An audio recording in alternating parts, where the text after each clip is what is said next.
Something. Hello? Hello? Hello? Hello? Hello? And welcome to Co-Optimal Podcast. Okay. How's it going, guys? This is going to be a really exciting episode of the Co-Optimal Podcast. We have a special guest here with us. I'd like to introduce Juan as our special guest. Juan, our special guest. Hello, everybody. I know I'm new to the show and everything, but I'm very excited. So Juan just flew in from California. Boy, are his arms tired. Oh, God. Oh, my God. Anyways, who we have with us today on the podcast, you hear an unfamiliar voice, and that is my nephew-in-law, Kyle. Greetings. He obviously lives in Ireland. Really? Where I'm living now with too. My wife's nephew.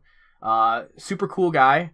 Into a lot of the stuff me and Juan are into. Has been listening to the podcast now for quite a while, ever since he's kind of had a chance to check it out, really. Yeah, ever since I heard about you. You existed. Yeah, ever since I existed.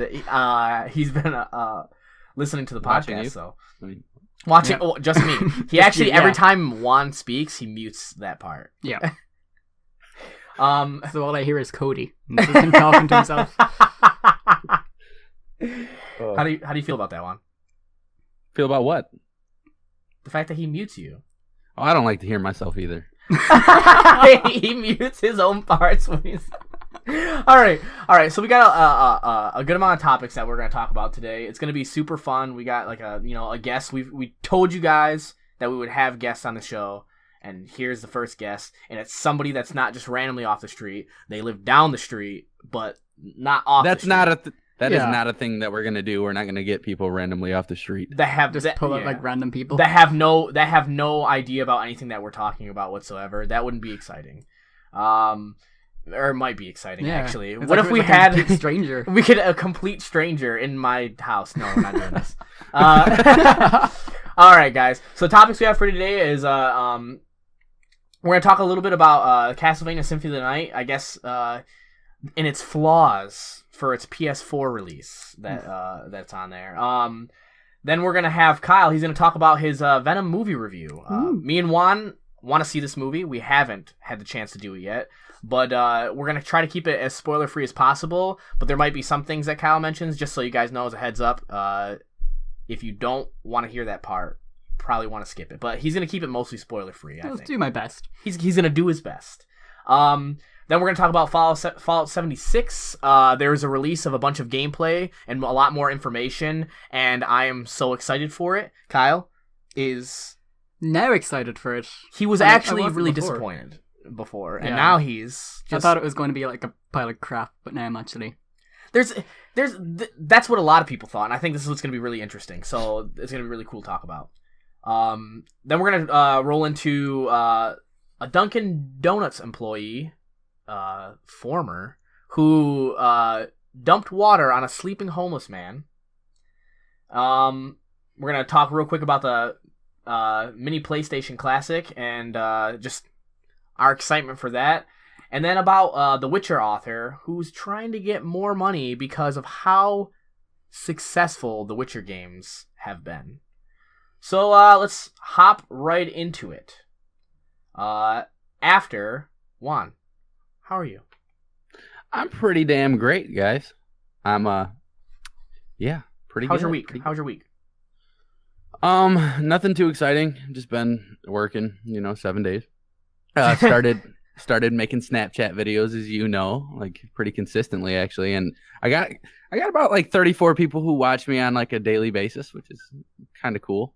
You're practically famous. Yeah, I know, between the right? Podcast, Like, the YouTube channel, and People, your Snap. I'm kind of like a big deal. Yeah, you're kind of like the best thing that's ever existed. I make this fucking show. You know what? I'm splitting up. I'm single. I'm by myself. This is now the Juan Optimal podcast. Juan Optimal. I didn't know we were in a relationship. Well, we are, but I'm quitting the band, Cody. quit. Oh. No, we haven't released our best song. What is it? Sing it for me. Tell me how it goes. Here it is. It's called "You Are the One and Only." I was gonna say that. You are the one and only person I wanna see. It took some influence from Creed there. Yeah, I don't know if and you Nickelback. Yeah, and Nickelback. It's really good. Kyle knows the second verse. Here you go. What? That's actually the second verse. It's a That's the silent second verse. track. It's like It's there's a a couple of silent seconds track of for- pause, then Yeah. a what, There's some pause and then a what. and then there's like a 20-minute instrumental. So nothing exciting is going on in your life, Juan, except for the fact that you're going to be coming to Ireland soon. Yeah. Yeah. Against your will. Against your will. I'm forcing you. I haven't had too much going on. Myself, I've just been writing up, posts for the blog, getting things set up for the podcast, like, making up some artwork things for things to come soon, getting excited and ready for me and you on, who are going to try to start playing some games if we can, like at least 1 or 2 times a week as well. To the podcast, so that way we can kind of get some streams going and get people Some more content out. Yeah, just some more content. On a little bit of a more serious note, though, I don't remember if I talked to you about what's going on, not this weekend, but next weekend. No. Do you know about that? I do not. Okay, What's so going on, Juan? recording and making content might be hard for me for a couple days. As of the 19th, I have to go in and get 5 teeth removed. Oh, you talked to me about that. You definitely Yeah. did. That's gonna be So, fine. You can just mumble into the mic. Okay, I feel like that would make it better. Oh. Then I wouldn't have to mute it. Oh. but yeah, no. In all seriousness, I'm gonna be pretty swelled up, and it might be hard for me to talk. I don't know yet, but What day does it happen Just- on? it's a Friday. So you have so like they- a few days, Yeah. I should have the weekend to recover and get better, but right? I was just saying. Just in case. Okay, yeah. Just as a heads up, that's perfect. Everyone, make sure you keep Juan in your thoughts, because he could die from this. Because I might procedure. die. Pray for one. No, I hope not. I'd be really mad if that's how I went out. Is So having teeth pulled. But, He died from a horrible wisdom tooth accident. Ooh. I don't know how much is going to affect my speech, but I'm hoping after it makes me sound better, because I've had this damn tooth that sits under my tongue for like the past, I don't know, 2-3 years. So it being removed, it might make me sound different. You'll sound even more Better. luxurious, Juan.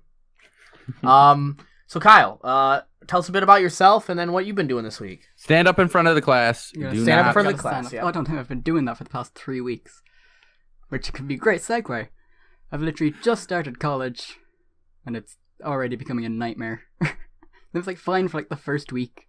And then Yeah, like, see, I went okay, to we're gonna college. give you every for like a assignment semester. under the sun to be done before the start of November.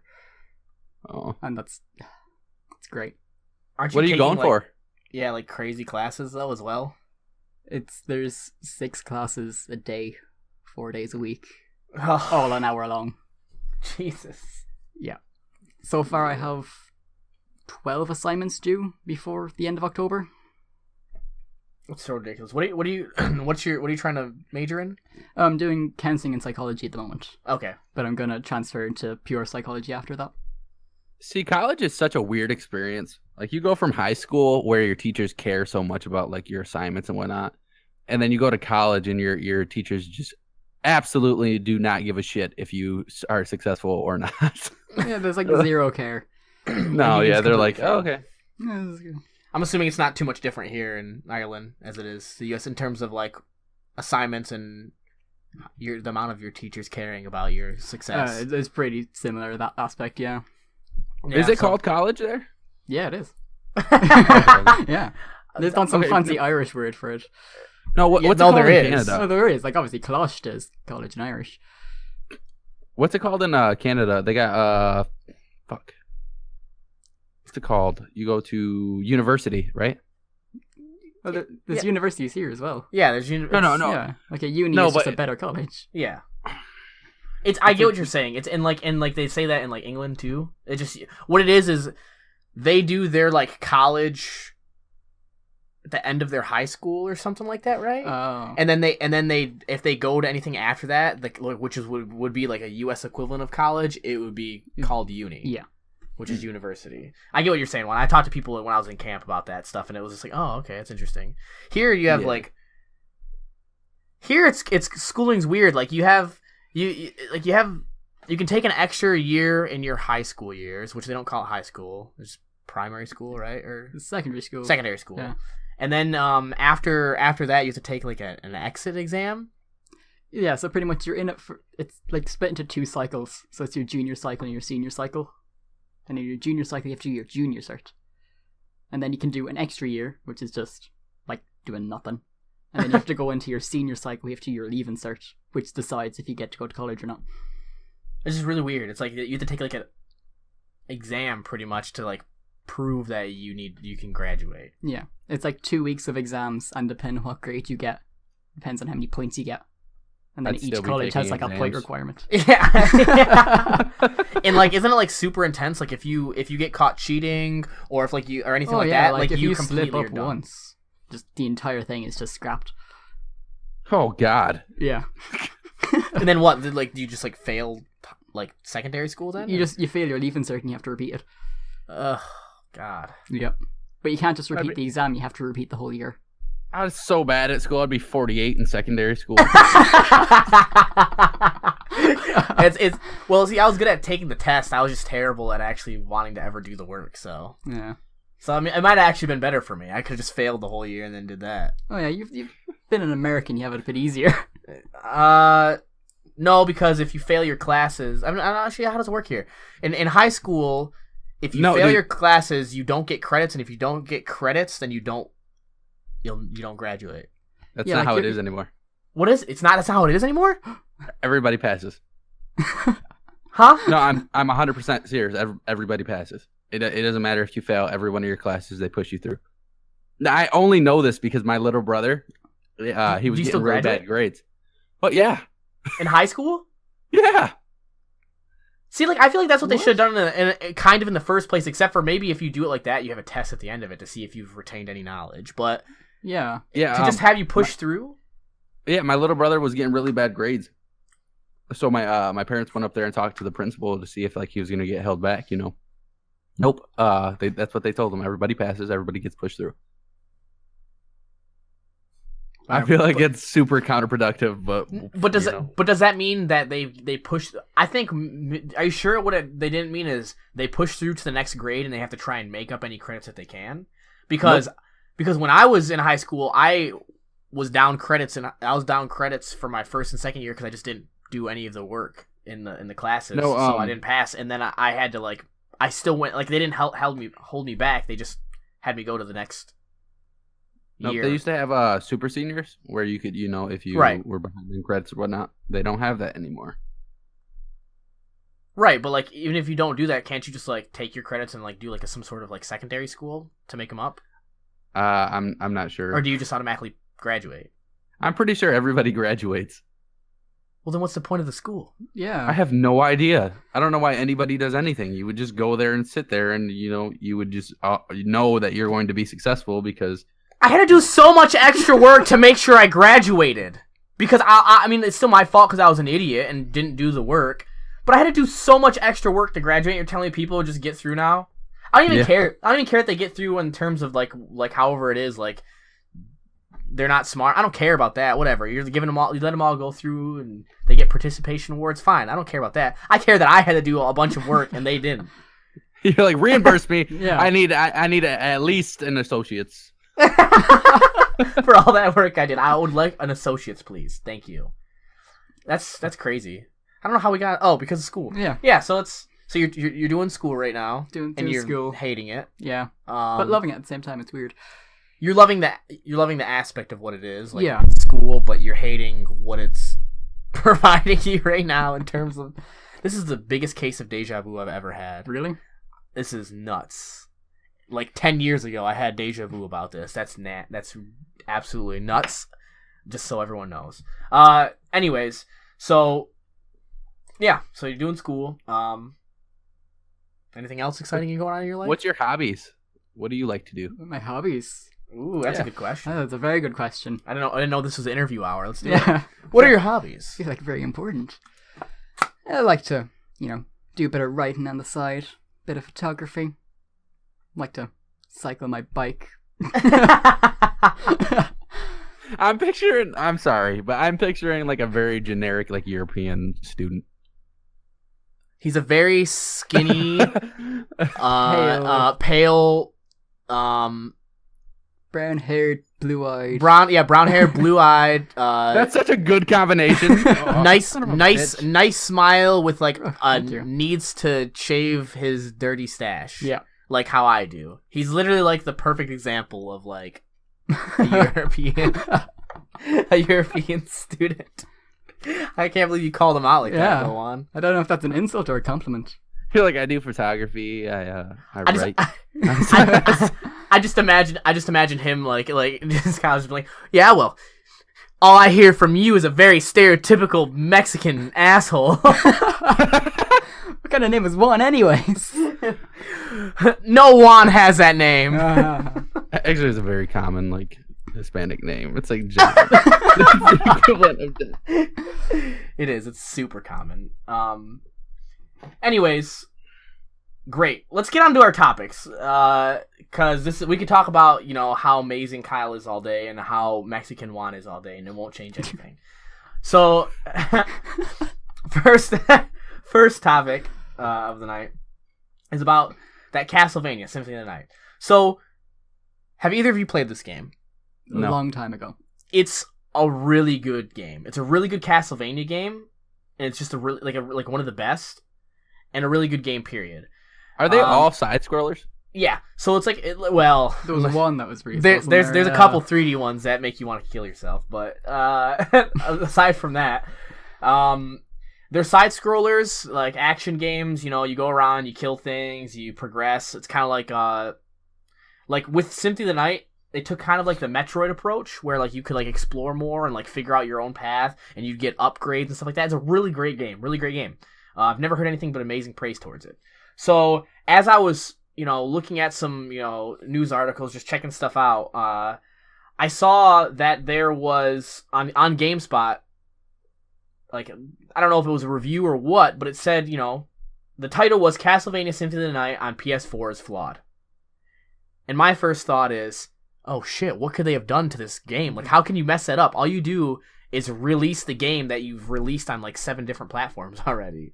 How could it be messed up?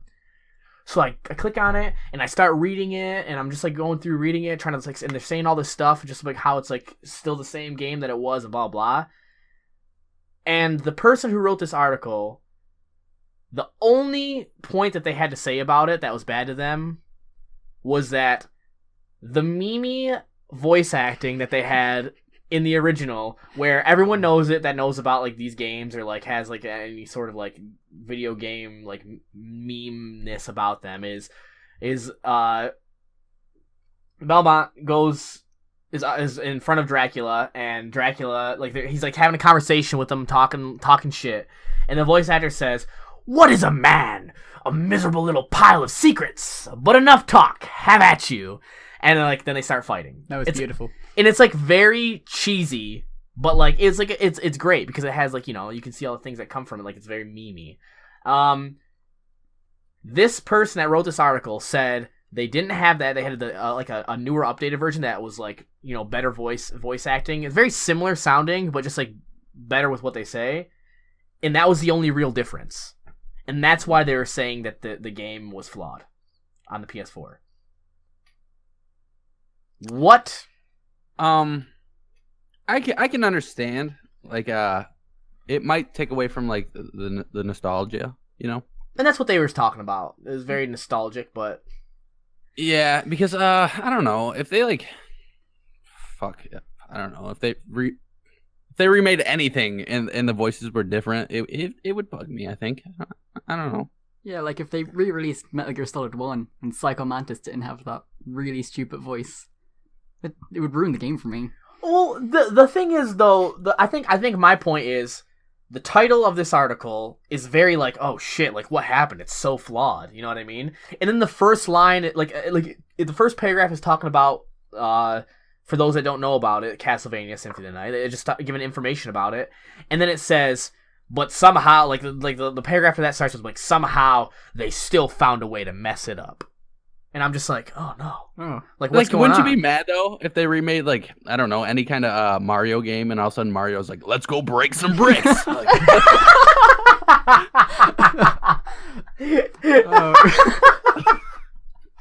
I mean, like, but that would be flawed, because if I ever heard any video character with that voice and say that, I would be disgusted.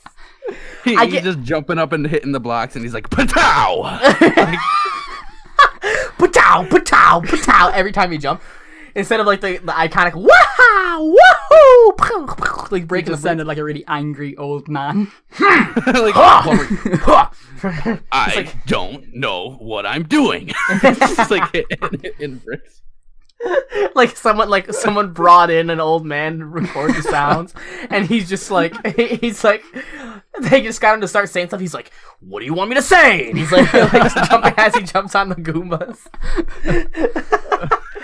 Okay, I guess I get that point though. I get that when it's iconic to you and it's something that's part of the game, you'd want it on there. I think my issue was just like how bad they were trying to make the game sound when that's all it was. And like when you read through the comments, all the comments were saying like, I clicked on this expecting some sort of interesting like article about what they did wrong, and all you're complaining about is the fact that they took the voice acting that was bad and just made it like sound a little bit more like better, and that's why it's flawed and you think it's terrible.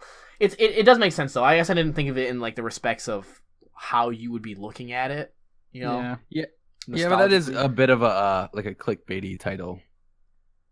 But that's but I think that's what a lot of news articles do today. Am I wrong here? Yeah, it's like, oh my god, look what they did, and it's like they did nothing. And all they did was like they flicked somebody in the back of the head, and then it was the end of a discussion, and then that was it. And then everybody's like, they make it seem like there was a quiet Sunday night, and a man was walking into a Starbucks, and as he got to the back of the line, he flicked a guy in the back of the head. The guy screamed in anguish, and like they like make it seem like it's this huge deal, and all it was like nothing that big. You know what I mean? And I feel like video and the dude's like, what the hell? Why'd you flick me? And I feel like titles like that is like, you're really trying hard, aren't you? And then you like, I guess I'm fine with the title then too, but when I was reading through it, he was trying to make it seem like it was such a travesty as I was reading, and I was like, really? Like, I could see if they did it to a bunch of stuff, like a bunch of stuff was changed, and you didn't like that a bunch of stuff was different, but the only thing different about the game was that single voice acting line, and you think it's terrible? Like, I don't know. It's just something I found interesting. Wanted to get your guys' point on it. Obviously, I react a little too strongly to it because I think it's dumb. But I do see the point now that you guys have said something. It does make sense why you might be like, I'm used to that. Yeah, but I'd be peeved, I don't know if, but I wouldn't say it's like flawed. Yeah, I don't know if I would take the time out of my day to write a whole ass article about it, but it was like a 7-paragraph article. It wasn't like he just like said like 3 paragraphs about how they're doing things wrong. It was like 7 or 8 paragraphs about like how they didn't do things right. I just imagine a man like playing this game and he's like, all right, yeah, it's going pretty good, and then he hears like a voice line and he's like, son of a bitch. Just flips the table. What is a game but a miserable little pile of secrets? He just says that. He's just like scurrying around his room like, what can I do? I'm gonna write a damn article. I'm gonna send it to the game developers, and they're gonna take me serious, and they're gonna revamp this, release a brand new game with original voice acting, and I'm not gonna have it any other goddamn way. Give us it back right now. We deserve this. We earned us, the gamers. That's just like what I picture when I picture people like that. Like it would be fine if he was just like, Castlevania Symphony of Night released has some flaws, but like to say like, I don't know, just like the wording. Symphony of the Night on PS4 is flawed, but it's like, and then like your main flaw is like that, and then there was nothing else. like he didn't point out anything else except for that. And See, so you said that's flawed. And I just imagine, you know, a really big bug or glitch, something that's game breaking. I can't. like, yeah, I can't I think imagine voice I think a acting. flaw, like if something has flaws, then I look at it as like, oh, it has flaws, but like there is like still like it's still a game. It still does what it's trying to do in some ways, but it has its issues. But when you say like something is flawed, just like that sort of wording in and of itself, it starts to make you think like, oh, it's flawed. It's riddled with like flaws. Yeah, like it's practically broken. right. And then when you go into that and you think, oh, that's an issue, I guess, for people that care about that. And if I cared about that, I'd probably be like, oh man, that kind of sucks. You know, I like that part. Man, I used to laugh at that part all the time. And then I would play the game and go on with it. Like, Yeah, right. It wouldn't take away from. I mean, I don't think it would take away from the actual gameplay. I don't think it takes away from the game. It just takes away from what people enjoy and remember the game. Like, if the game never had that at the beginning, like that voice line, no one would think twice about it. Because the only reason that people care about it is for the nostalgia about how it's funny, how funny it sounded, how ridiculous it is. But whatever. I guess that was kind of my point on that. I guess we'll just roll right into Venom. Yes. Venom. Oh man, this is so. Me and Juan really want to see this movie, and actually, me and Becca plan on seeing it probably Thursday. I'd like say see it as soon as possible. Yeah, because we. Okay. From 1 out of 5 stars, what do you give it? Out of 5, Yeah. I'd give it 3.5. 3.5. Oh, it's better than I've heard. Yeah, like to be honest. out of 10, I'd give it a solid 7. Okay. All right. All right. Okay, let's talk about the movie. Okay, All right. let's give us some rundown on it, and then we'll ask you some questions after you give us your take on some of it. So, if anyone actually doesn't know what Venom is about, Eddie Brock gets captured by this symbiote and becomes Venom and goes on rampages. Pretty simple, not that complicated. But the movie has its flaws, yeah, but it's nothing as bad as critics are saying. Like, they're saying Tom Hardy's acting is atrocious, that the pacing is terrible, the bad guy is boring, and all these different things, but none of that's remotely true. Really? Tom Hardy's acting was probably the best part of the movie. That is my man crush. Oh yeah, I think he's everyone's Just man to be crush. honest, I love Tom Hardy Oh, he's as a person, as an actor, as a character. I love Tom Hardy. he is brilliant, and just getting to watch around, like ride around on a motorbike for half the movie is pretty fun too. But yeah, like Yeah. even the CGI in it, people are saying was, oh, it's really bad, but like I'd say the CGI was on par with Infinity War. People I think people just don't like CGI because they think everything is supposed to be practical. But, Yeah. like, you can't do that That's not nowadays. possible. It doesn't work right. It's expensive, and it doesn't look as good as people think. It looks good in older movies because that's, like, how they're intended. Yeah. But, like, imagine you just saw the guy running around in, like, a Venom suit with, like, nothing coming off. So if you watched Spider-Man 3, Yeah. Yeah. See, what I've heard a lot is that it's very reminiscent. Oh, god damn it, words. It reminds people a lot of Tobey Maguire's Spider-Man movies, like that whole MCU like era. Sorry. I'd agree with that as well, but I wouldn't say that's a bad thing. I'd compare it to like No, I Spider-Man really 1 and 2. like those movies. I actually super disliked the Tobey Maguire movies, and I actually watched the first one, and like I know I'm not alone in saying this, but I also know that for the most part I'm a very like I'm very minority of thinking this, but I thought that they were not good for the time. Even I thought the acting was very bad. I watched and okay, so bad acting is a thing that happens in movies from the 90s and early 2000s. All actors were bad. Oh yeah. I don't know why, but they're almost worse than people in like 70 movies and below, and it makes no sense. Those really bad like B movies. Yes, Yeah. and so like I love those movies. Yeah, they're the best. and exactly, but like so I rewatched it too, and this is how you know when a movie is like that, because like even when you have memories of it and you're like, oh, I think fondly back and I kind of think of it, whatever. I didn't like it too. I didn't care for the movies that much back then, but I accepted them for what they were. They're Spider-Man movies, my favorite superhero. So like, of course, I'm gonna like it to a certain extent. And then when I watched this, and I watched this actually like last week, it was on TV. And I just sat down and like I was entranced to watch it all, not because it was interesting to me about it being good and like me trying to like remember the stuff that I like, remember from it, but because I was like, oh my god. Really? Really? Like Toby's acting is so bad. The CGI I'll forgive because of the time.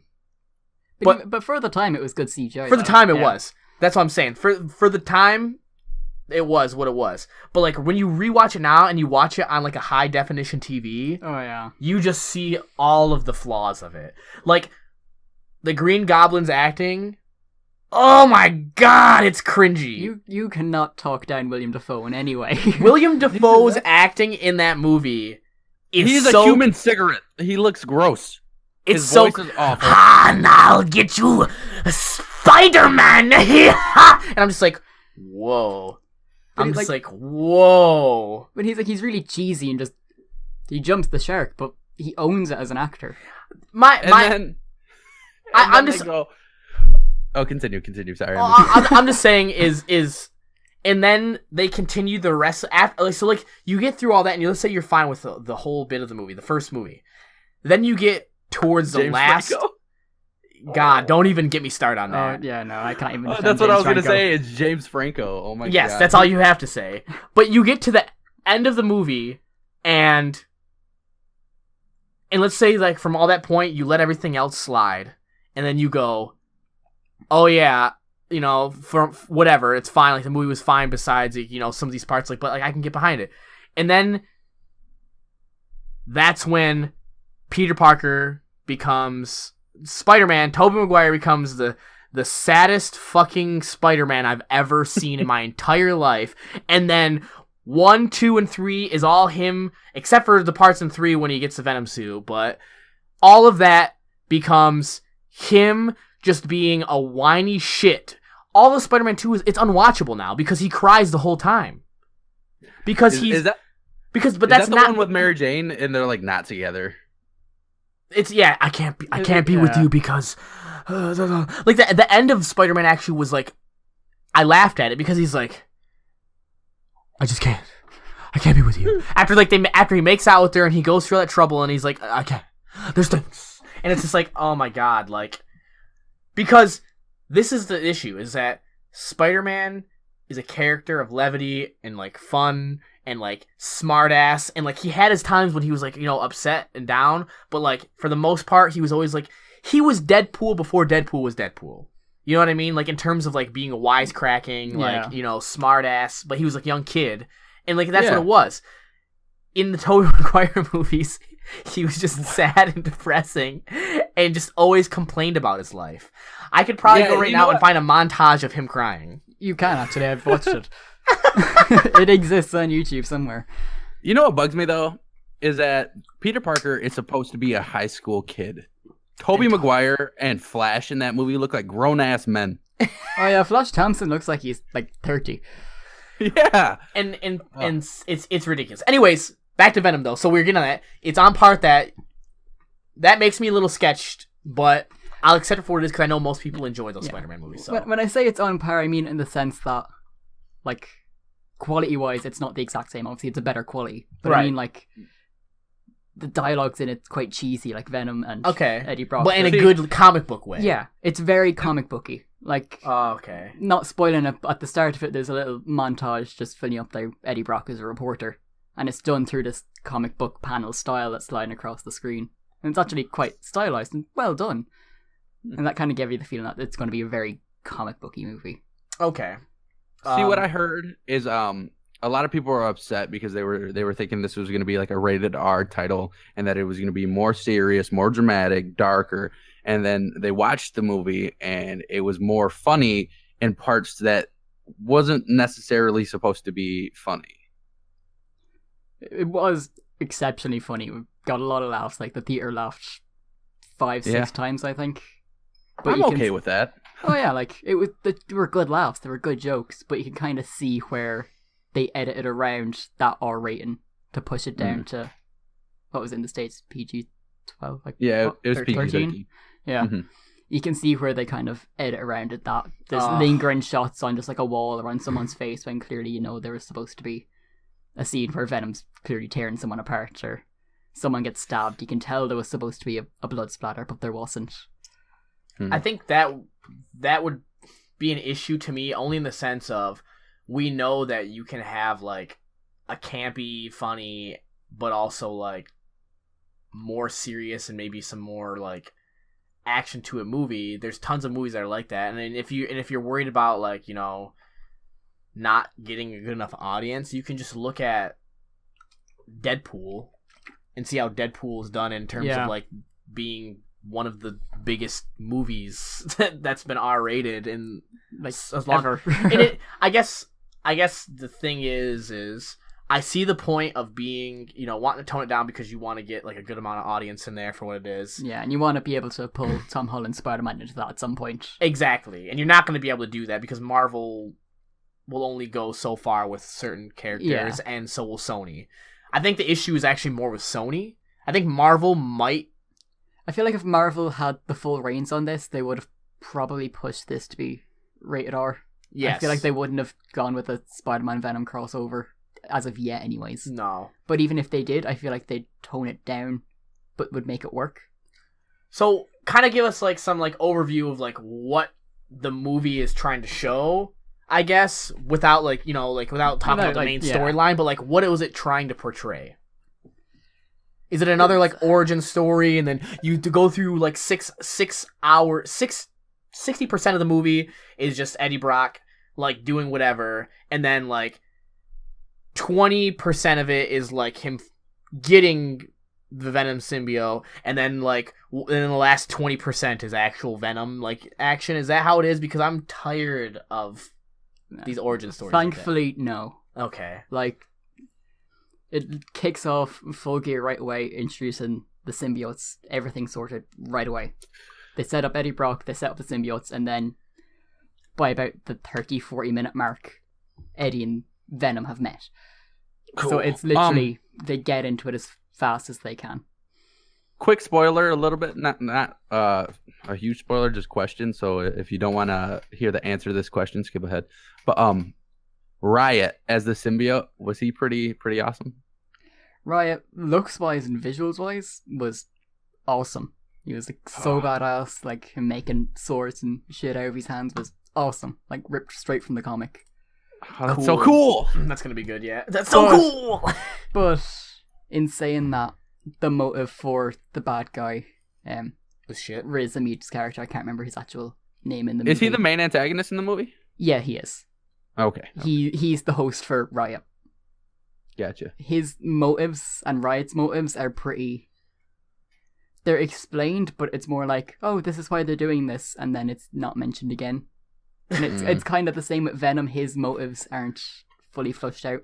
He goes from wanting to wreck shit to being like, yeah, what, I'm gonna hang out here for a while.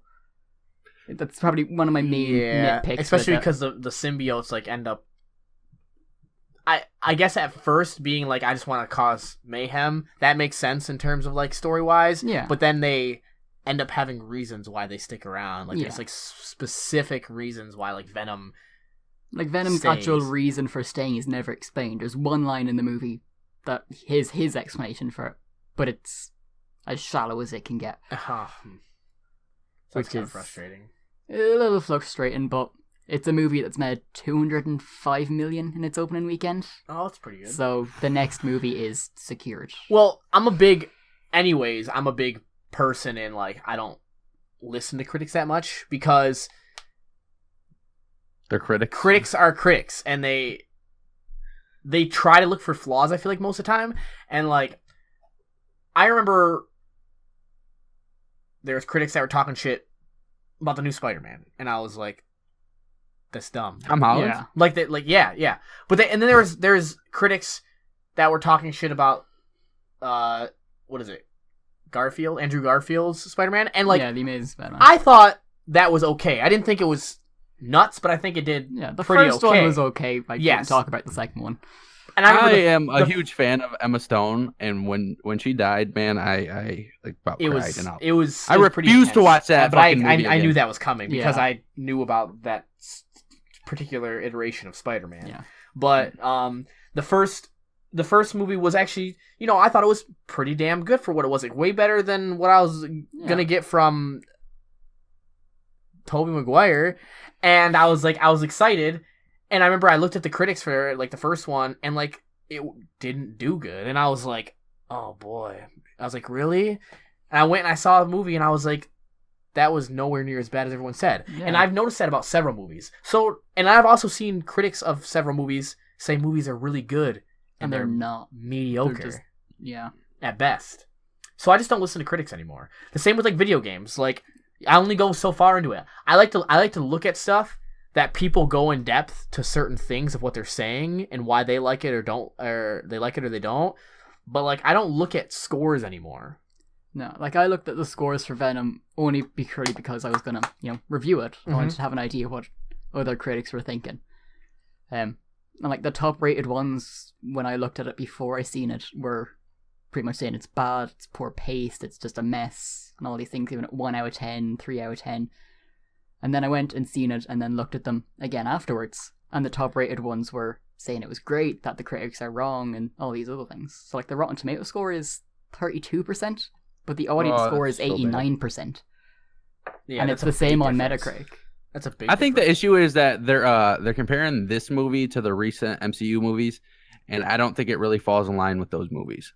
And I think another thing is critics don't know shit about any other background story or any other of the characters and Yeah, stuff that's like a that. big thing. Mhm. Like, I don't think any of the people who give it a bad review have ever read, like, the Lethal Protector comic or... Right, and I don't think it's fair for people that say it's the best movie, like super, it's so great and all this stuff, and they're like super big fanboys. I wouldn't take what they say with a grain of salt either. Yeah. But you need to find someone that has some knowledge, at least like who Venom is. You have to at least know that. You have to at least know what like a comic book is and know what superheroes and like anti-heroes and stuff like that are. Otherwise, you're just going in.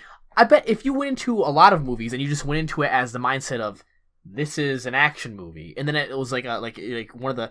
That's why some of the like Avengers movies and stuff like that. If you went in there with a different mindset of you weren't expecting what it was, like a superhero movie, then They didn't you could avenge not- anything. Then you Yeah. could you could not enjoy it. Like if you went in and you were like, oh, like if someone was like, if you know nothing about, like you weren't interested in superheroes, but someone was like, oh yeah, you should see this movie. It's about these guys that fight these people and like stop this like thing from happening, and you're like, oh, it's like, and they say, oh, it's super cool, and they go into it just expecting that, and then all of a sudden they see superheroes and like powers and stuff. They could be like, oh, Yeah. it's that's like- not really what I care about. It's kind of like how people describe, I think it was Winter Soldier. It's like it's classified as, a spy espionage thriller. What the? It's like if I told someone it was a spy espionage thriller and they went in and watched it, they'd be so disappointed. It was also like one of the best movies Marvel's ever done. Yeah, which is weird. Because it's Ugh. It's like, why not just say what it is? It's a superhero movie with a really good story. yeah.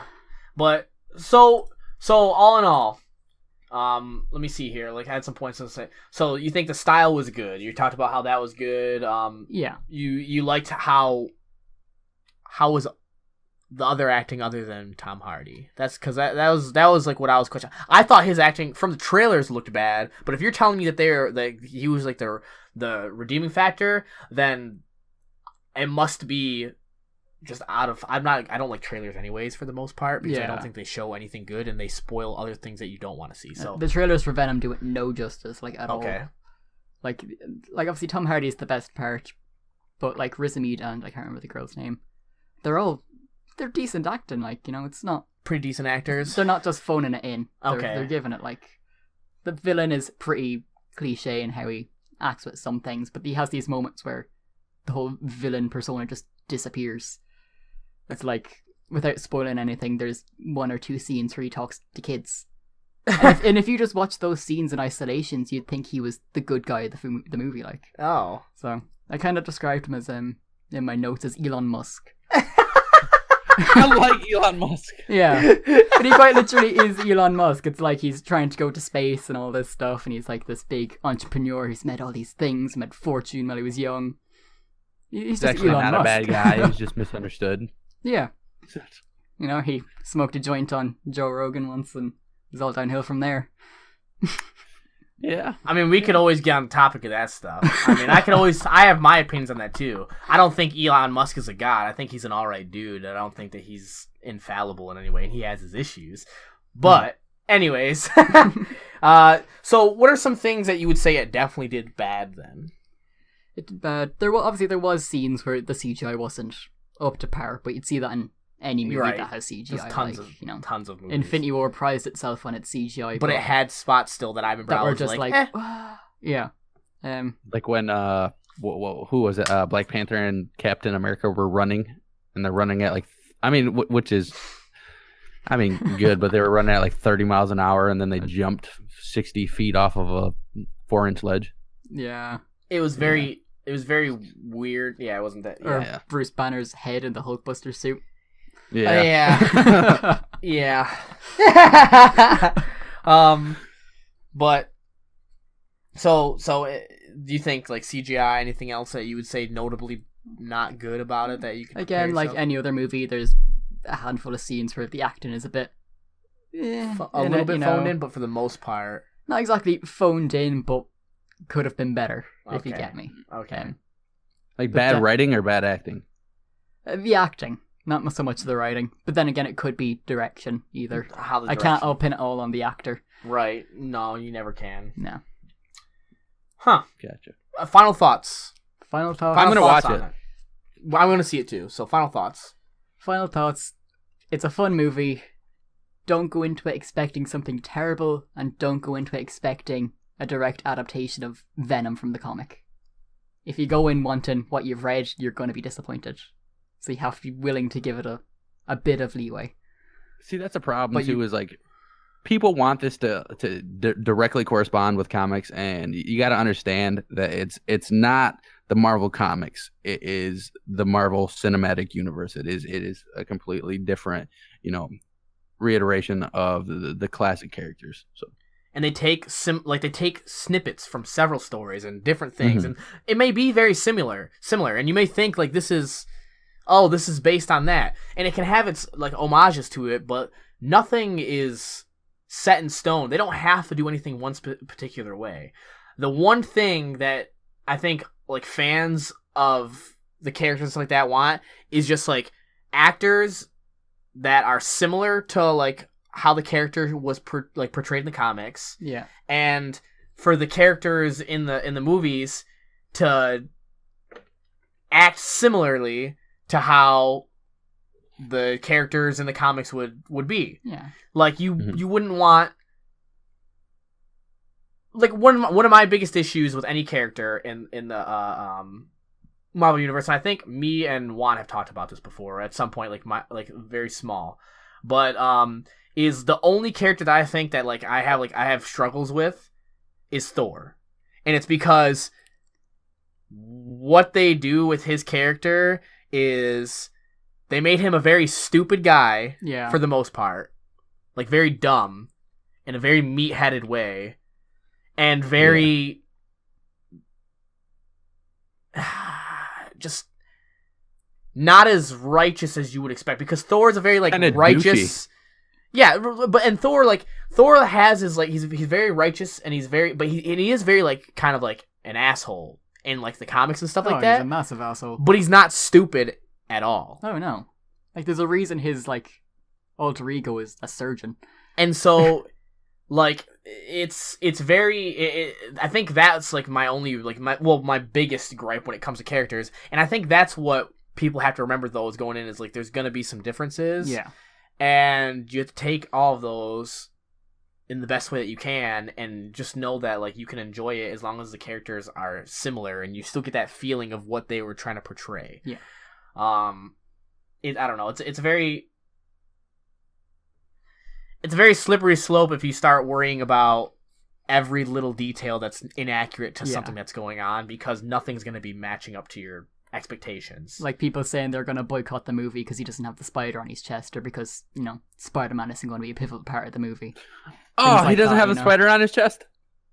No, he gets that from meeting Spider-Man, so of course he doesn't. Oh, I didn't know that. Yeah, they confirmed that 3 months ago. Oh, I like the big white spider on Venom's chest. The contrast is nice. It doesn't ruin anything for me, but I just like. Are you gonna boycott it now? Are you gonna cry? Are you gonna be very upset and never spend another cent towards one whole money? You'll never spend another money towards anything related to MCU, Sony, or anything. Is that what you're telling me? I definitely will. I will. No, stop! I will. No, he still has that white contrast though, because he has these almost white veins going through him. So it's there, but it's just not a spider. Cool. Okay, very cool. That's cool. I like that. Thanks for coming on and talk about that. And if you guys are interested at all, Kyle did write up a review for our blog, the F blog, the fsblog.com. There's going to be, he's going to post himself. He might be posting some more stuff. I haven't told him this until now, but I want to kind of see if he'd be into to post more stuff. He was originally into the idea in the first place, and talking about this, now, and seeing that he has some good, interesting things that because he's gonna probably go see more movies than I am and be able to do more stuff than that, which is hard for me because I'm more of the gaming aspect of it. So it's gonna be nice to get a different perspective. So we're gonna have him start posting some stuff on there if he's into it when he has free time in between all of his schooling, obviously. But definitely, we're gonna post it up there. We'll let you guys know when it's on there. And it's gonna be really good. He does writing in his free time anyway, so he's got to be a good writer. But yeah, super cool. I'm excited to see the movie now. I was a little worried, but now I'm kind of excited because I know what to expect I won't be let down, and I also won't be too hyped up. Yeah, you've got that nice middle ground thought. Speaking of hyped up, and speaking about people having expectations for stuff, and then they complain about that and not being exactly what they want. I've been thinking about this all day, Kyle and Juan. I've been thinking about this all day. I am talking, of course, about Fallout 76. That's all you dream about.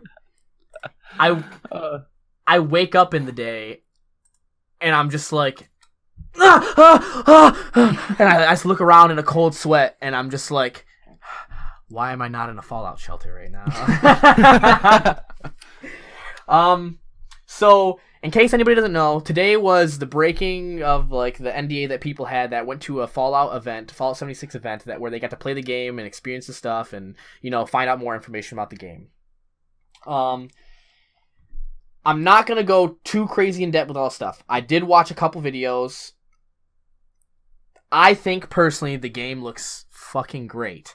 And after hearing more about what was said and reading more about what's going on as well, I'm even more excited for it, and I'm the most excited because all the people that were talking shit and had shit to say about what was not gonna happen or what was wrong, there's so many of them that are backtracking now, and I've been reading them saying I shouldn't have said anything. I just don't know why I doubted it. Yeah.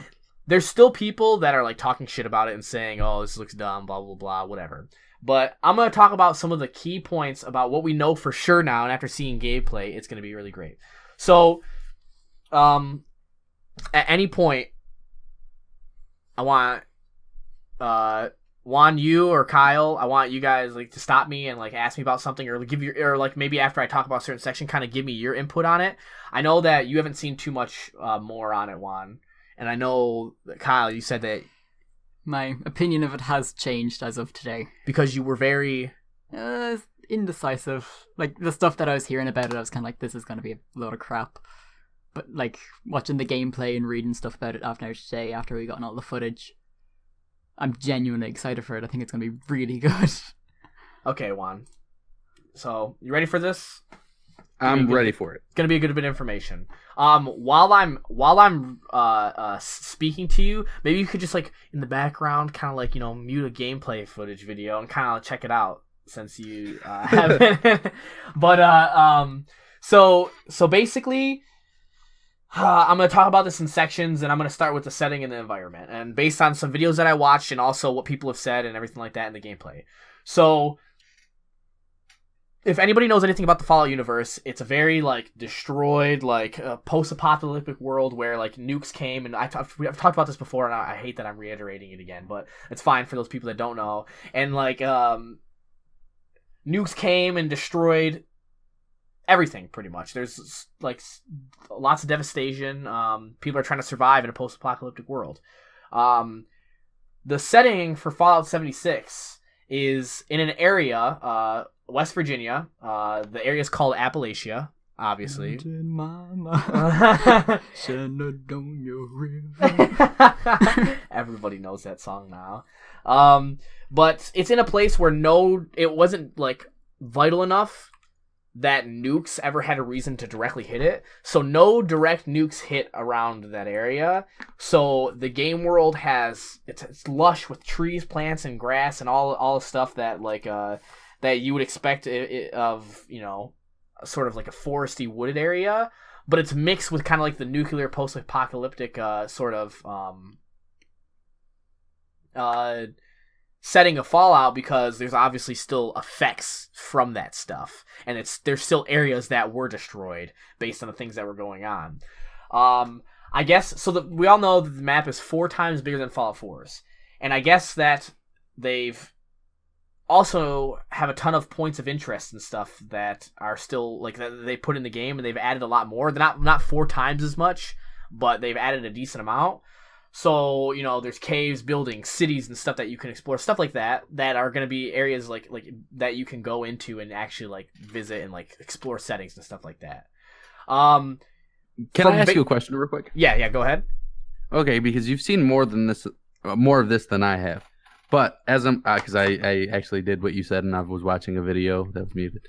I see a title, and it says Fallout 76 is a strangely lonely multiplayer game. So that's what I'm gonna be getting in. I'll bring that up right now, though. I'll say this: I've seen people say that. I've seen one person say that video that has that title. I've seen someone say that, and then I've also seen from the aspect of another person where they said that so basically you can completely traverse the game solo. There's a chance that you can go through it, and it has, like, a very, like, it's kind of like the other Fallouts where you have, like, a very single player experience. You can have that totally. You might run it, like, you're probably gonna run into a person at some point during it, because there's 24 people on a server, and they can see you on the map. But, like, for the most part, like, you could play this whole game solo and never play with anybody else if you wanted to, and that's what a lot of people want to do. Of No Man's Sky. Yes, it's like the multiplayer aspect is there, but you don't have to interact with other players if you don't want to. Exactly. I actually like that. Yeah, I like that a lot, actually. It's something cool because I like interacting with other people, but for the most part, like sometimes I just want to do my own thing, or I want to do it with friends.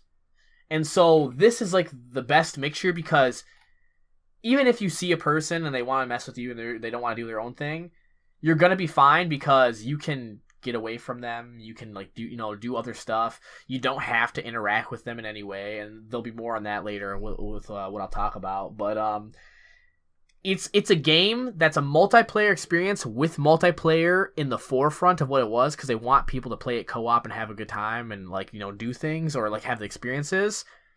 But they didn't leave out the roots of their single player experience. And it's going to be able to, I think, personally, and based on what people that have played the game hands-on, so their experience was that, like, I've seen people say, you can totally play this game single player and enjoy it. I did it myself. I separated from my group at the event, and I did it all myself, and I had a great time. And there are people that you can be with other people, and you can have a great time interacting with other people and doing stuff. Gonna be cool. It looks cool. So, from that, in this, going from, like, the environment that I was talking about, people say, like people were worried that the game was going to feel empty because it's bigger, but because the points of interest, there's a little bit more, and they're spaced out in a proper way. So, like, I don't know if either one of you played Fallout 4. Yeah. So a lot of it. in Fallout 4, well, I'm actually doing another playthrough right now, waiting for 76. And in it right now, one of the biggest issues that most people have with it is that like a lot of the areas are so close to each other that you're literally like, you walk out a door, oh shit, I gotta go into this building because I'm right next to it and I just discovered it. I visit this point of interest and this one and this one and this one and this one, and it's a whole area clusterfucked full of stuff. Yeah. Well, I guess in this game, they did a really good job of spacing out that stuff, so you don't have big swaths of emptiness that you have to traverse to get to places, but you also like aren't gonna have to be like, you leave one area and you immediately have to go into the next area and like do the next point of interest. They're distributed very nicely, according to what some people are saying, which is cool because, in case anybody doesn't know, there's no humans in this game, like human NPCs. Yeah, that's one of my biggest issues with it. It's like my so biggest turn off. It's not a story game in the traditional sense of RPG, and that's what most people are upset about, and I get it because it makes sense. Bethesda does Skyrim and Fallout and all these games that are like very story and RPG driven. But over the last few years, Bethesda has been doing less good on that aspect, but more good in like the gameplay and the environmental storytelling. Yeah. And I guess in this game, it's very environmentally story. Like there's tons of it. Like you can loot like things that have more information about like the area that you're in and like talk about the stuff going on, so you can kind of get like a story like, oh, my daughter did this and this and that because of this, and like now I'm here because of this, and then you're shown like a bunch of corpses for the reason of like what happened. There's a bunch of like holotapes. There's a bunch of like just magazines, notes, tapes, logs, and computers and stuff like that. Things that you can like find. Are you still watching videos, Juan? No. It's like the story's there if you want to dig for it. Exactly.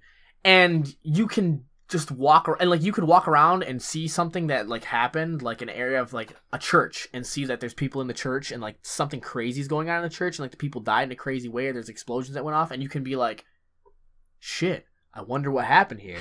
And you can find something that'll kind of give you a little bit of information, then you can piece that together based on the information you have.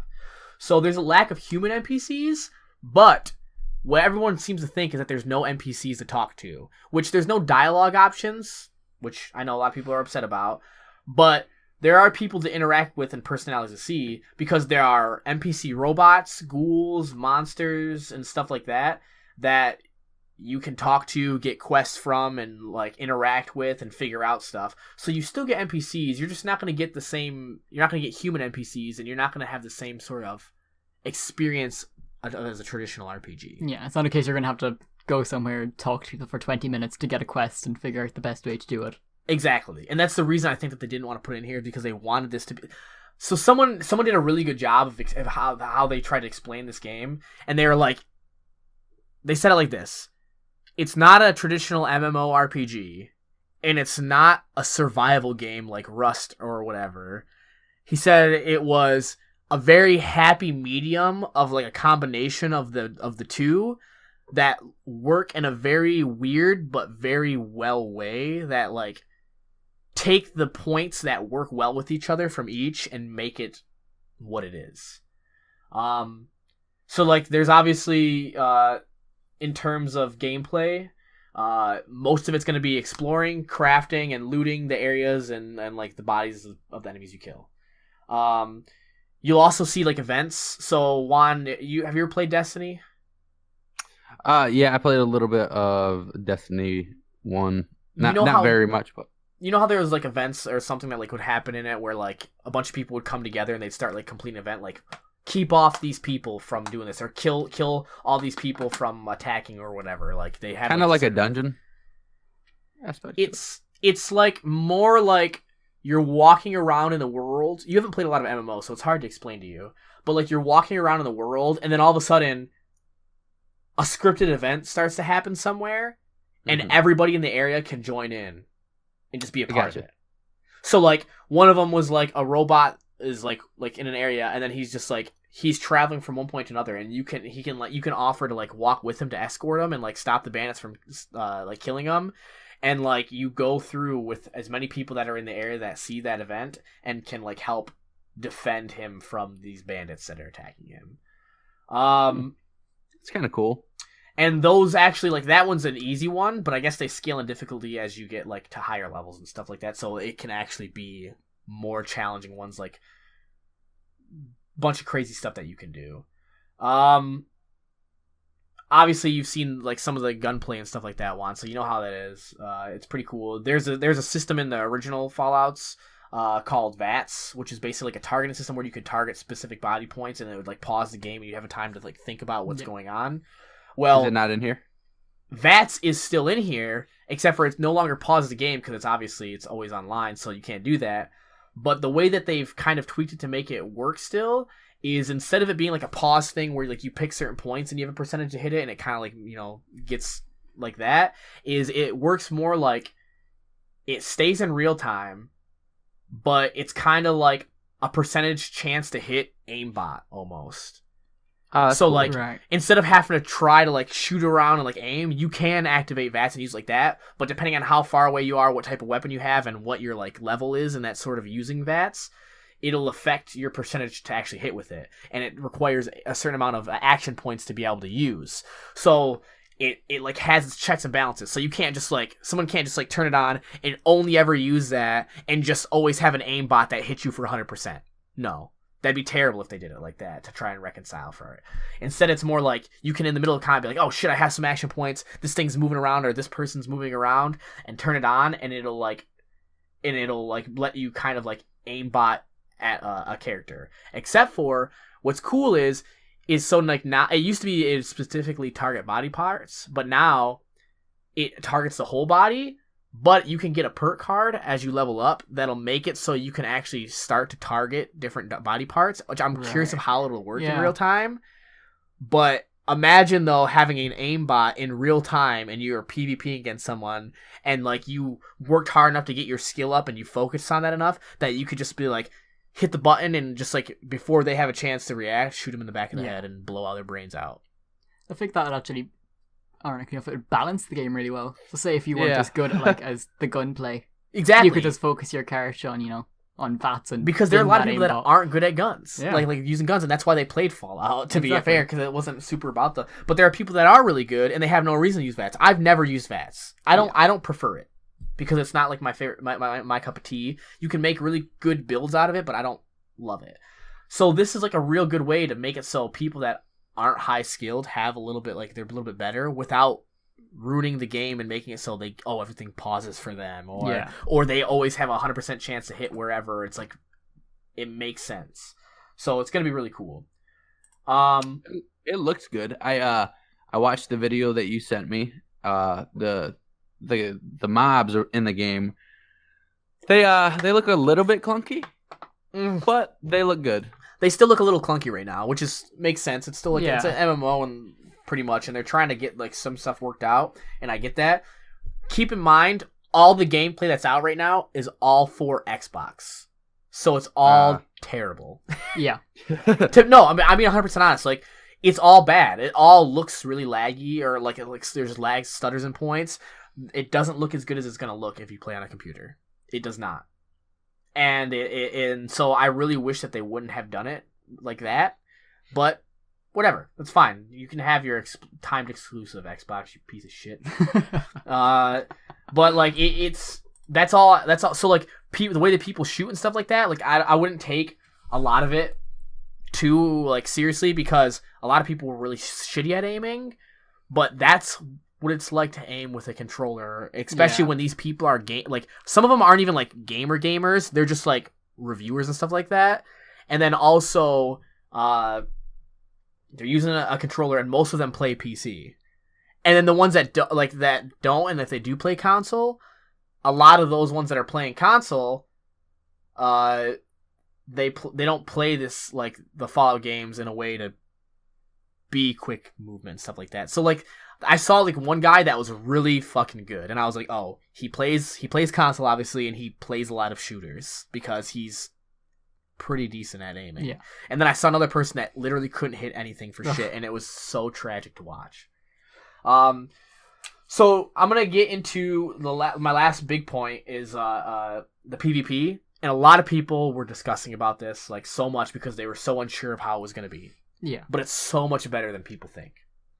So I guess player versus player is pretty gentle for the most part. You can't PvP until you're level 5. And then when you do get the chance to PvP, it's kind of like we've talked about this before, but it's kind of like a duel.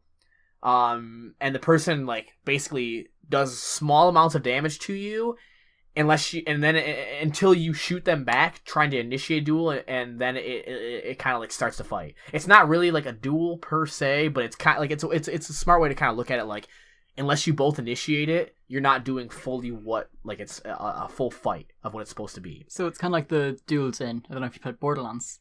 Yes, kind of. You had to attack Similar. your partner, and except for like start they still do damage, which I'll get into that with this, but like it's just you almost have to initiate it to do like fully what you're intending to do. Right. That's pretty good because like if you, I don't know like how friendly fire works in the game or not, but if you were to just accidentally shoot somebody with like a really high powered gun, that would suck. So. And I'm gonna get into that, which is cool. Talking about like friendly fire and stuff like that. Like if you see a random person and you're gonna shoot a monster, and then they came up and they're a melee user and they're hitting it, and then you're like, oh shit, a person! You shoot them in the head. It's like a slap. So like it does minimal amounts of damage.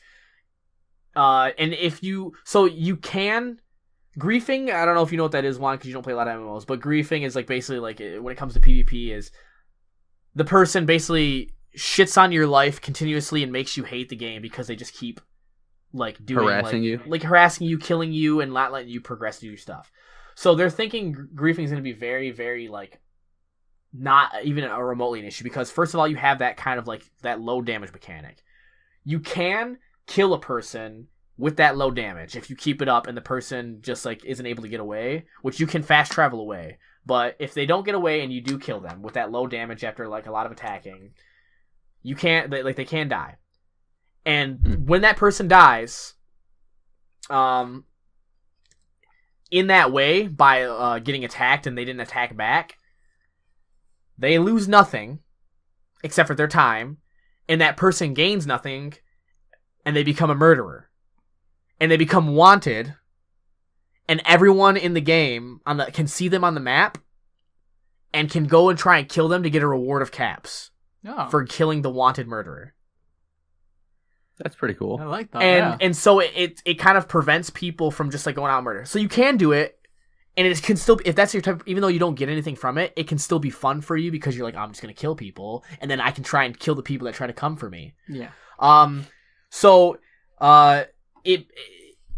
Now in regular fights, if both agree to the fight and they both start shooting each other, the only thing that you lose in the fight is you won't lose any items, you won't lose any caps, like any valuable items. The only thing you lose is your junk. And your junk is kind of like some of your like stuff that you can use for your settlements for like crafting and stuff like that. But you drop some of your junk if you accept the duel, and the person, like if you initiate the duel, you can get like a small cap reward if you both accept it. Caps are the currency in the game. Sorry, Juan. No, I knew that. Okay.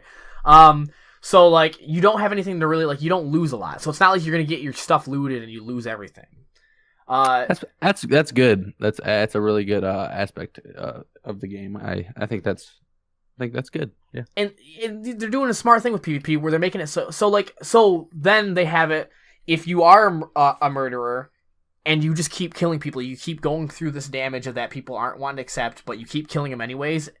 You actually like, so what happens is if you kill someone enough without them fighting back, and you evolve further into your murdering, and like you just keep like doing it too much, you actually get a severe debuff that reduces the damage that you do, because like it kind of as a punishment, because it's like, okay, you're so strong that you're able to kill these people that don't want to fight you over and over again, so you get debuffed and you're still wanted, so people can still, so then like it's basically a way of saying like, if you're gonna like constantly kill someone for no reward who isn't fighting back and it does nothing for you, and you're still living through other people trying to come kill you for being wanted, then it like kind of is like, okay, we're gonna scale you down a little bit, and we're gonna make it so now you're not as strong, so there's something that you can like, they can get taken out, and they're not constantly just a strong player that can always be a dick.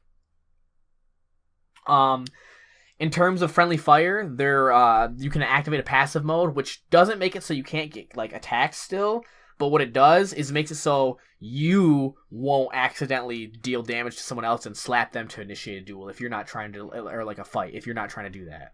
So people That's can't really like cool. people can't like shoot you and then jump in front of you so you accidentally shoot them and so then they can kill you and like because you initiate the fight. You know what I mean?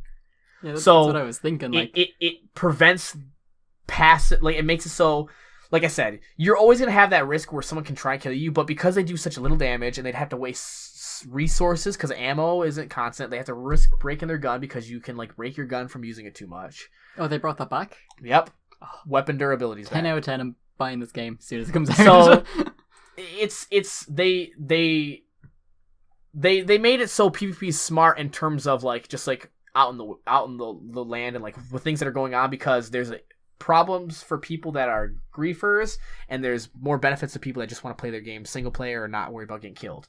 But the cool thing for the people, and this is what made a lot of people that were like PvP is going to be shit and there's no point in getting this game, is they're introducing this radio station that you can tune to on your Pip-Boy called Hunter/Hunted. And if you are all about the PvP and like you want to have to like do that and not have to worry about getting constantly shit on if you want to kill people, what happens is that when you join that radio station, you become an assassination target for someone else, and then you get an assassination target, and it's not necessarily the same person. If it's whoever's on there, it can randomly set up kind of like a round robin style of fighting, and you guys can both kill each other and get rewarded benefits for it, like caps and stuff like that, and not penalized for killing each other because you both joined this sort of radio station that's meant for PvP. You've consented. Yes, you consented to like this thing, and so you both get target, and you get money for killing your target and for staying alive and not having other people kill you. So it's cool because you know someone's out there looking for you, and you know who you've got to look for. Oh, so it's kind of like don't you forget that game, The Ship? Yes, like kind of like where you get like a target that you have to. Yeah, it's like a lot like that. And the cool part is only Hunter and Hunted listeners can be selected as targets, so you never have to worry about someone like that isn't listening to it. Like you get selected and you have to kill someone that's not part of it. And it's a mutual thing where you can die, but you can kill other people and you can get benefits for it. And apparently the rewards from it are way better than just randomly getting into a fight with someone else that accepts your duel out in the normal game. Like you get like way more caps and stuff for it. Completely optional as well. That's awesome. Yeah, seems like they've really thought it through. They've put way more thought into what people thought, and I think people are going to be surprised. Yeah. It's not the single player game everybody like wants it to be, and it won't be. They never had intention of doing that with this game because they want to try something different, and people need to get that out of their head if that's what they're expecting, because they're not going for that aspect. They're going for a nice mixture of like a survival and RPG that takes out the fluff of the RPG and the annoying nuances of trying to survive in a survival and like the shitty PvP parts of it where like you can just lose everything in 1 second. Yeah. And they're making it so you can just a game where you explore stuff. You can build your own settlements and create up like these whole things, and you can do it with other people, and you can like have like these big co-op settlements where like you can build stuff in each other's bases and set up turrets and set up like crazy shit. This one guy, he was saying how he set up, they found it was called a workshop. So there's workshop, and so you can build your own camp on and have your own house and your own like shop that can be destroyed, but like you can also rebuild it for a small fee. But then there's settlements or workshops where you actually like get a benefit from building up like a base there. So this one guy like found a workshop at a fusion like reactor place, and if he went through and completed this like little mini quest for that area after he obtained that workshop, it allowed him to get a constant supply of fusion cores for just maintaining that area and making sure he can stay, and people can come and try to take it away from like him. Competition for the land. Exactly. Oh, that's cool. It's, dude, Juan, watch those videos I sent you. Just watch all of them, because like you have a lot less lore that you're worried about in it. I think you're gonna really enjoy the aspect of that game, and like, cause like, you find games like survival games interesting, right? Like Rust and stuff like that. Like me and you've talked about that before. That's something interesting to you, right? Yeah, I really enjoy like survival games like that. Like I liked Ark. always wanted to play. What is that? Rust. I don't know. Daisy, Yeah. stuff No like Man's that. Sky. Yeah, I really enjoy those games. I really enjoy watching those games. And so now imagine like the annoying, frustrating parts of that kind of being toned down, and it's more of like you can just play the game with your like buddy or by yourself and enjoy it in whatever way you want to. It's gonna be good. I'm way too hyped for it. I'm gonna die. I'm gonna. When's the release date? Release date is November 14th. The beta release where you can get on and start actually like playing it, which the beta is technically early access. So all of your progress is supposed to transfer over according to what everyone's saying, like the Bethesda and everything like that. So for Xbox, the beta starts October 23rd, and a week later, October 30th, PC and PS4 are able to get on it. It's not cross-play right now, cross-platform, because they didn't have that in mind because of like the stuff that was going on with limitations and because Sony wasn't doing cross-play. But it's something that they're talking about in the future. But I don't know. It's gonna be such a good game. I'm telling you, Juan, look into it more. It's. I know that you've never like really like been super into the Fallout series before, but this is something completely different, but the same sort of story, and I think you're gonna like it. We're gonna play it. We're gonna have to. And Kyle, wait, do you even have a computer? I don't. It's the sad part. Oh, I know. what do you have? I wish I did have an Xbox. Xbox One? Yeah. Oh, you fool. I know. I know. Don't talk to me. All right. Well, you figure out how you can get some money, and then me and you will build a I'll computer. figure it out. And then Juan, I'll probably just tell you to set up my computer, and you'll have to play on that because I don't know That if works. yours is gonna be. Up to par. It'll run it, I think, but I don't think it's gonna be fun for you to do it that way. Yeah, probably not. Probably. Not. So yeah, super cool. Wow, that was. Sorry, that was really long. But we can choose. Let's do at least one more topic. Let's do this one about that Juan had brought up about the Dunkin' Donuts employee. So give us some insight on that one. First of all, Dunkin' Donuts, for those that don't know, is a place that sells donuts and coffee. I never would have guessed. There you go. Kind of like. It's like a Costa, Oh, but way cheaper. right. The name never would have led me to believe that they sold donuts for dunking. Yeah, exactly. It's crazy, isn't it? Well, basically what I seen from the video, and I don't have very much like insight besides this, is there was an employee who I assume had said something to I don't want to say he was a customer because I don't think he bought anything, but a person who had been continuously sleeping inside the store, and instead of calling the police or waking him up and asking him to leave, he takes a big old pitcher of cold water and dumps it on the sleeping man, and then proceeds to talk shit to the man and tell him to leave, that he's been telling him to leave, that people are complaining, and it was just, it was garbage.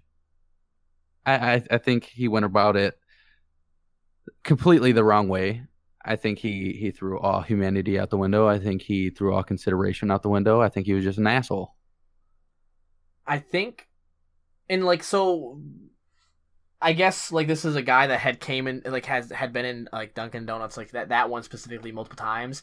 And the worst part is I guess this guy had been nice to him on previous occasions and had like even given him like some food or like a drink and like let him like sleep and relax. So to me, what it seems like is that this worker was with a buddy and they were talking shit about him, and he decided to be an asshole that day. Yeah. And because of this, it's costed him a little bit of, I guess, well, a lot if you think about it, because he's being criticized publicly on online by everyone that's seen this for being an asshole.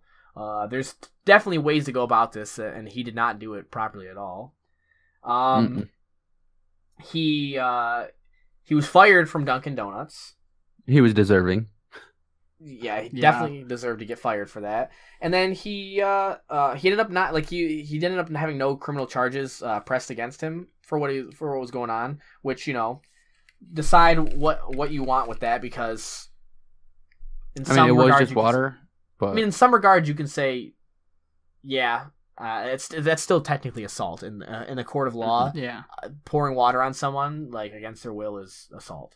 So technically, you know, something could be pressed, some charges could get pressed against them, but they didn't. The homeless man was like, no. I mean, the homeless man could have seen this as a situation to take advantage of. If you think about it, I'll get a little bit of money. I'll sue the guy. I'll do whatever. No, because he wasn't an asshole. So he didn't press charges. And the former Dunkin' Donuts employee, felt so bad and got lambasted for everything that he did, that he actually submitted himself to 75 hours of community service working with homeless people. I don't think that redeems your actions. No. No, it's a step in the right direction, but doesn't like pay back for what you did. Like, no, I can't be like, Cody, you're such a nice guy, and then go and spit right in your fucking face. Like it doesn't work that way. You can't be an asshole and then be like, oh, okay, well, everybody's mad at me now, I'm sorry. No, you are an asshole. I think the thing that sucks about it is that like he did a public apology too, I guess, online, but like the thing is based on what the homeless guy had said and based on like what I've seen, like the kid was 17, like he's not and he didn't seem like he's a bad, like for him to even like go through and put himself through the community service, he doesn't seem like he's a bad kid. So what's worse to me is that he did this because he thought other people would enjoy it, and he thought it'd be a good thing for other people to see and like think it'd be funny. And what kind of world do we live in where like we're like, oh, we're gonna throw out normally how we would act because now we're in the presence of other people that would see it and they might think it's funny if I act like an asshole. Yeah, you don't do that. You don't treat people that way, especially not for like peers or like publicity or whatever your motives are. You don't do that to people, especially because like I guess this happened in Syracuse, New York, and I guess they have like a big homeless problem anyways. Mm-hmm. And like the guy, there's no one else in the store. It was late at night, and the guy was, according to him, he wasn't even sleeping. Apparently, he had a phone, and he was charging it so that way he could call his mom, because he calls his mom like every night, and so he always makes sure his phone's charged so he can talk to her. right. So he was resting his head while he was waiting for his phone to be charged. So, according to him. So, like, okay. I'm sure there are people out there that, like, he shouldn't have been sleeping in the Dunkin' Donuts. Shouldn't have been doing this. Probably people out there that said shouldn't have been homeless. People like that. Especially people in the U.S. who are just trash and don't seem to understand that that's not how things work. But I guess at what point, though, do you throw out all like semblance of humanity and like decency and just think that the right thing to do is just to be a complete and to dump water on this sleeping man? He's okay, not even sleeping man, but who you assume potentially not even sleeping. Yeah. I don't know. That's just, I don't know, man. It makes me sad. People who act this way, it's just horrible. It's absolutely god awful. I don't know how you can look at a person and just hate. Like, how can you just be so angry and so negative to somebody that you have no idea anything about them? Like, you don't know what's going on with them. You don't know their mindset. You don't know their current situation. And you're like, I'm going to be an asshole. I guess a better question is, how can people just be an asshole in general because like of that thing? You know what I mean? Like, well, like think about it. Everybody has, like you said, like I have nothing about this person. Like I don't know their mindset. I don't know like what they're thinking, what they're going through. So like, how can someone feel like they have anything in their right that they should deserve to be an asshole? It's like the people that. It reminds me of like the people to me that steal things instead of instead of paying for things, like that like have the ability to do so, and their thought process that they stole it is because they wanted it, and so in their mind they think that they are important enough that they deserve to have whatever that is for free, while everyone else pays money for it. And where do humans, like, why do do so many of them feel so entitled that they deserve to have things, and they deserve to do things, and act a certain way, but others can't? How do you think that guy would have reacted if that homeless man came in there and just fucking like spit on him or just dumped water on him? Yeah, if it was the other way around, it would be, you know, It'd be the Dunkin' Donuts guy would probably press charges. Is that something that you think would happen here, Kyle?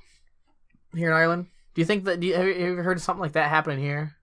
Especially towards homeless, because I know like right now there's a big kind of like housing crisis going on in Ireland, just because houses are really expensive. Massive housing crisis, and there's an excessive amount of homeless people, but not to the extent of, you know, an employee in a shop coming out and pouring water over a homeless person. Nothing that far.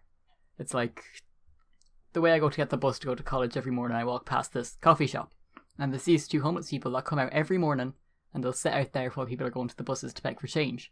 But every morning, the people in the coffee shop will come out and give them, you know, a roll and a cup of coffee, and like, let them on in their day. Like, they wouldn't go out and shoo them away. And I think that's like a good, like, and I've noticed it, like, there's so many cultures that care so much more about their, like, they want to help as much as they can, but like you can only do so much sometimes.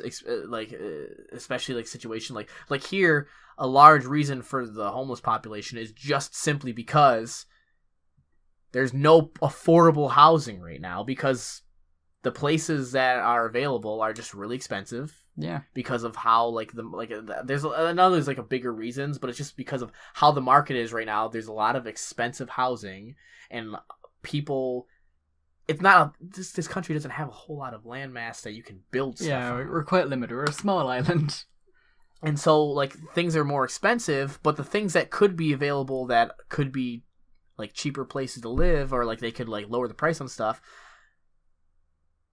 government doesn't really seem to want to do it. No, and so people care about. But that what I'm getting at is that these people care about their homeless people, and like you may not always be happy with them being around, or you may think that it could cause problems, but like these people aren't going out with video cameras and recording them doing bad things, or even recording them doing the good things, but they go out and they're like, here's a roll, or here's a coffee, or here's something, and then like, you know, be on your way, don't disturb people, and we won't disturb you.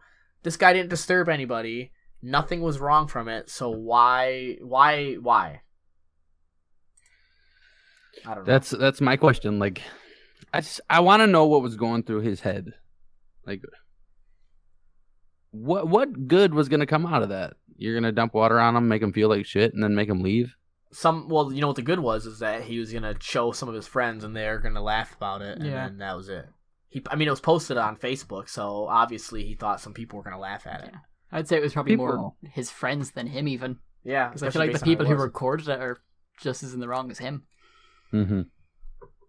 Yeah, I agree with that. You guys, people just need to think about your actions. Like, you need to actually think about your actions before you act. Just stop doing things for fame, or thinking that you're going to be famous on Facebook, YouTube, whatever it is, because you're going to do something stupid. Oh, yeah, like, do something. If you have something that you're going to do something productively because you want to do it. I mean, me and Juan have talked about this like the last couple podcasts. It's like we don't do the podcasts or videos or blog posts or anything like that because like we're doing it for fame per se, like we expect. Because if we were doing it for the sense of fame, we would be doing really crazy shit to try and get views. But like, there's no reason to do that. Just do the things that you want to do that are productive and good, and just do it because you want to.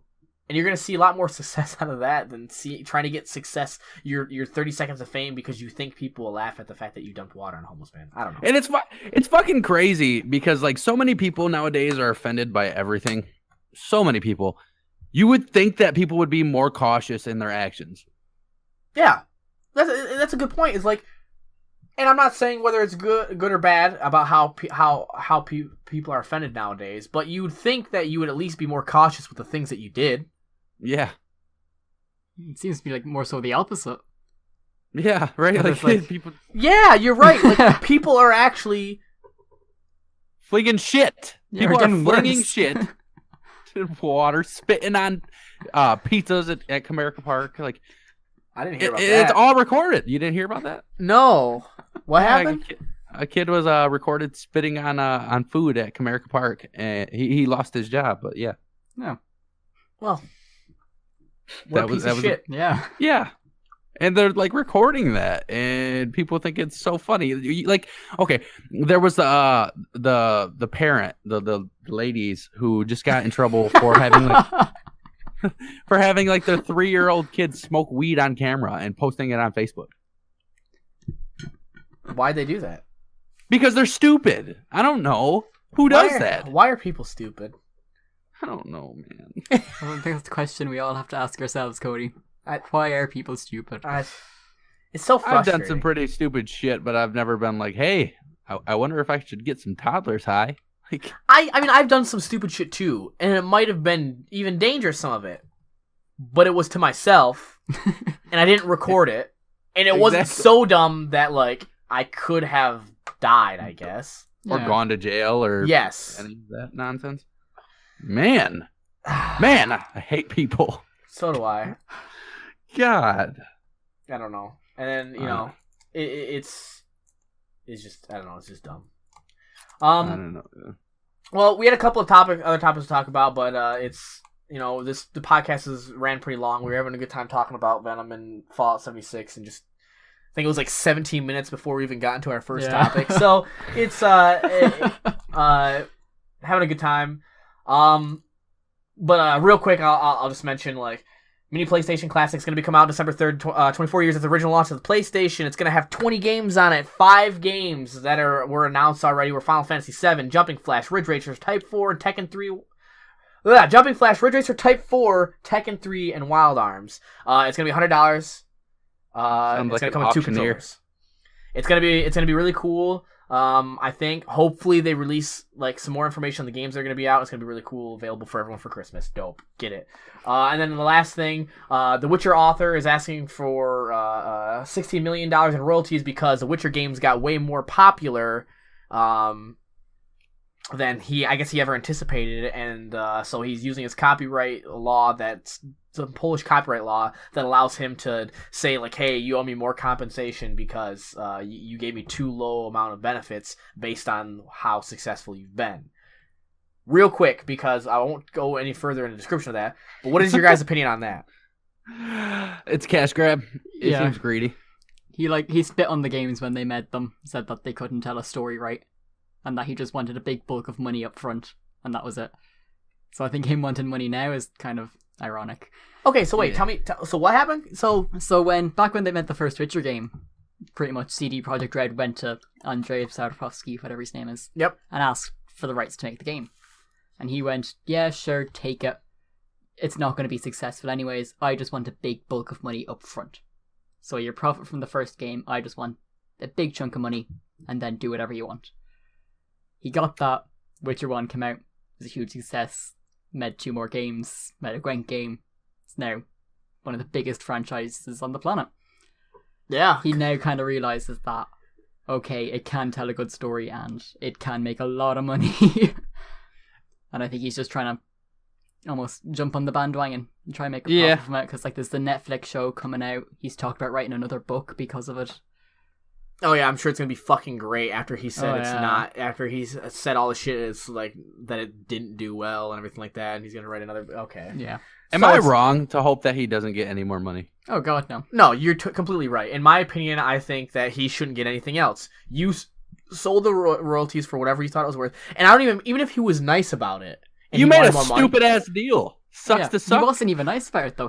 Right. He said it was going to be a load of crap and he didn't care about it. Yeah, the guy was a dick. So first of all, he definitely shouldn't get anything. But like, even if he was super gracious about it when he let them have the rights and he thought it was cool, unfortunately, in my opinion, how the world works is you set up your terms and conditions as you're doing this. You're selling your property. Like, it sucks that it came that way, and you can try to negotiate stuff, but you can't look and say, like, you guys really should give me $16 million because Yeah.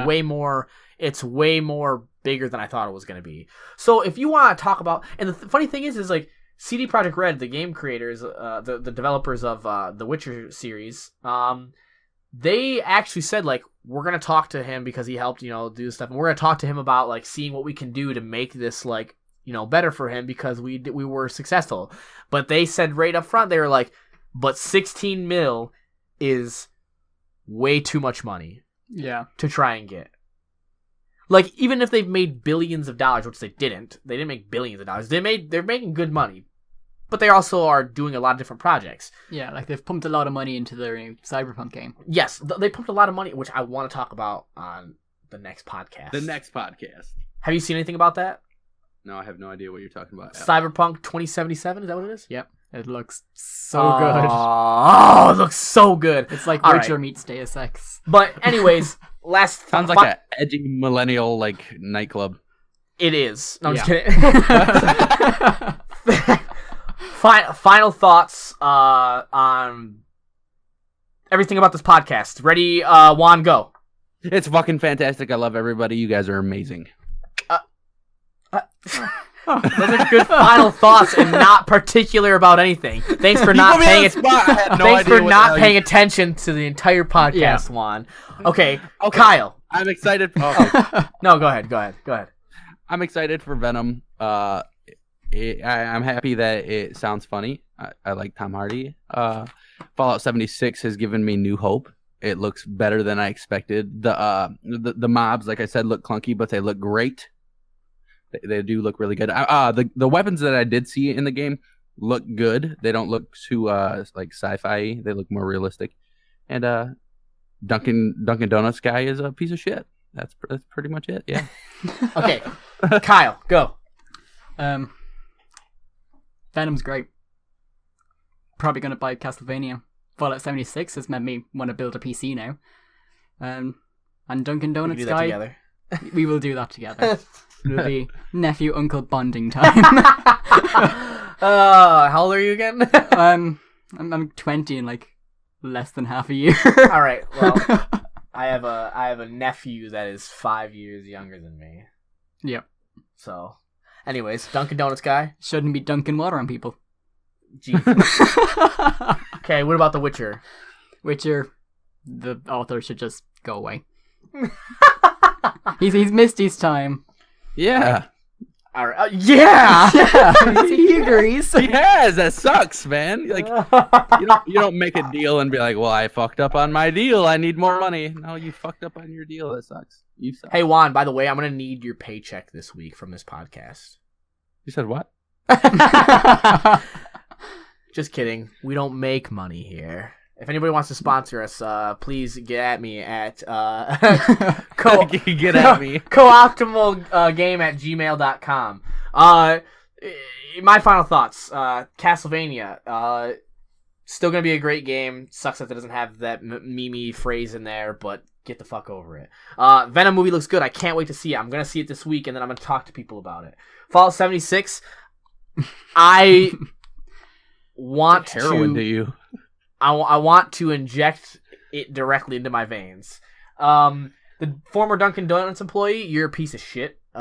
You should really work on self-reflect. You have a chance to redeem yourself, but know that it's going to take time, and you have to really look into yourself and figure out what it is that's going to make you be a better person, and it's not going to be that. I used to be like you. I used to think that being a piece of shit was going to be great, and it was hilarious, and then all it did was make me miserable, and now I have 6 Lamborghinis. Be positive. And then the Witcher author, you missed it. I'm sorry, bro, you missed it, and it's gone. It's gone. And then the final words of the final famous words of Juan Benavides. Go. Everything is awesome, and I love you guys. And so do I. I suppose I love you. And then Kyle supposes he does. Yeah. He needs to get to know you first. Maybe buy him a drink. Yeah. I might not mute you next podcast. I love you guys. I love all of you guys. Bye, everyone. Bye. Love. Oh my god.